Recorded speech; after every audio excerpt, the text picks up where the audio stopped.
Salam persaudaraan dari Bukit Sandar Matahari, Ladalaro. Kami menyapamu semua dalam senandung ucap salam dalam Sang Sabda. Bacaan Injil dan Renungan hari ini, edisi 30 Mei 2025, hari biasa Pekan Paskah kelima, disusun dan dibawakan oleh Frater Entri Hengki SVD. Selamat mendengarkan.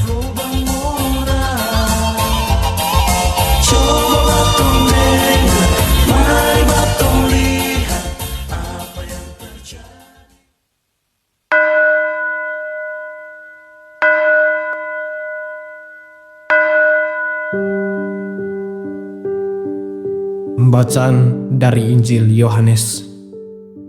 Ketika hari sudah malam, pada hari pertama minggu itu, dan murid-murid berada di suatu tempat dengan pintu-pintu terkunci karena mereka takut kepada para pemuka Yahudi. Datanglah Yesus dan berdiri di tengah-tengah mereka dan berkata, "Damai sejahtera bagi kamu."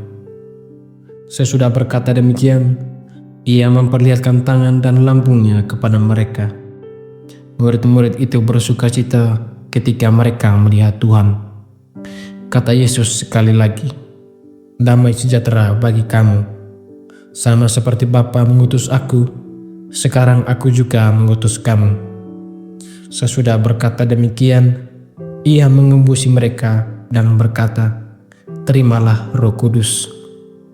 Jikalau kamu mengampuni dosa orang, dosanya diampuni. Dan jikalau kamu menyatakan dosa orang tetap ada, dosanya tetap ada." Demikianlah sabda Tuhan. Terpujilah Kristus.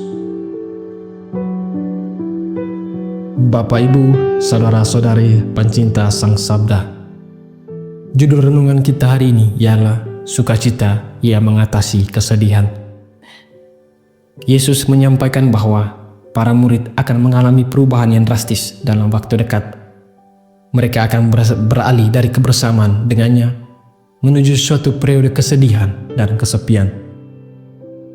Ini menunjukkan bahwa hidup sebagai pengikut Kristus tidak selalu mulus, melainkan seringkali diwarnai oleh tantangan dan penderitaan. Meskipun para murid akan mengalami duka cita, Yesus memberikan jaminan bahwa duka cita itu bersifat sementara. Ia berjanji bahwa duka cita mereka akan berubah menjadi sukacita. Ini memberikan harapan bagi kita ketika kita menghadapi kesulitan, bahwa setelah badai pasti ada pelangi. Sukacita yang dijanjikan Yesus bukanlah sukacita duniawi yang bersifat sementara, melainkan sukacita yang berasal dari Allah dan bersifat kekal. Sukacita ini tidak dapat dirampas oleh siapapun. Dalam konteks yang lebih luas, perubahan dari duka cita menjadi sukacita ini dijelaskan dalam kaitannya dengan kedatangan Roh Kudus. Roh Kudus akan memberikan penghiburan, kekuatan, dan pemahaman yang lebih dalam tentang firman Tuhan. Bapak, Ibu, saudara-saudari yang terkasih, kesedihan seringkali datang pada waktu yang kurang tepat. Kadang ketika kita berbahagia, ketika kita akan mendapatkan sesuatu yang diimpikan sejak lama, dan kesedihan itu datang dalam peristiwa-peristiwa yang tidak terduga pula, seperti kecelakaan, terserang penyakit, terlilit utang, pengkhianatan, dan bahkan kematian. Kita ingin marah, meluapkan emosi, kekesalan, dan bahkan kita kadang menyangkal adanya Tuhan. Kita ingin mengadu, namun kepada siapa? Apakah kepada Tuhan yang kita persalahkan karena peristiwa sedih yang kita alami?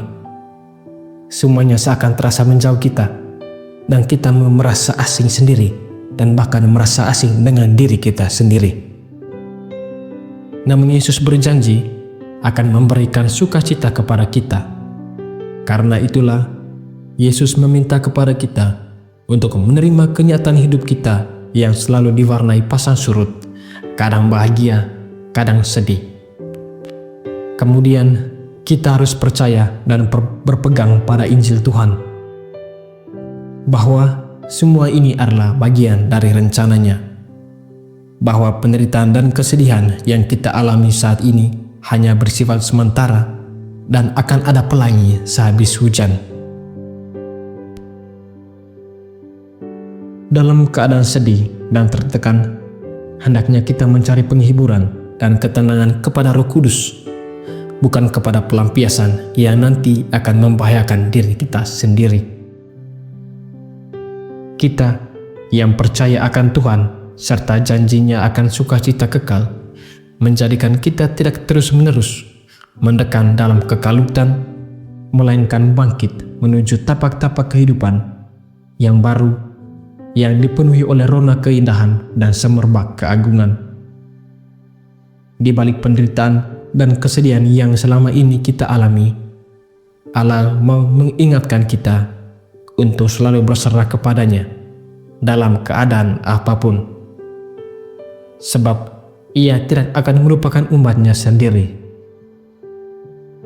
Kita pun tidak boleh merasa takut akan karena kesalahan kita yang mengakibatkan kesedihan. Tetapi kita masih percaya bahwa sukacita yang ditawarkan Allah kepada kita adalah penawar dari segala macam penderitaan kita yang selama ini kita alami. Sebab Allah tidak akan meninggalkan umatnya dalam keadaan nestapa dan nelangsa. Semoga. Amin. Hei saudara, umat Tuhan di lubang murah. Sahabat-sahabat pencinta Sang Sabda, kita baru saja mendengar bacaan Injil dan renungan edisi hari ini. Sampai jumpa kembali pada edisi berikut. Terima kasih kepada Divisi Kerohanian website Seminari Tinggi Santo Paulus Nedalero. Semoga Sang Sabda menjiwai seluruh pengalaman hidup kita hari ini. Tuhan memberkati kita sekalian. Amin. Dalam satu hati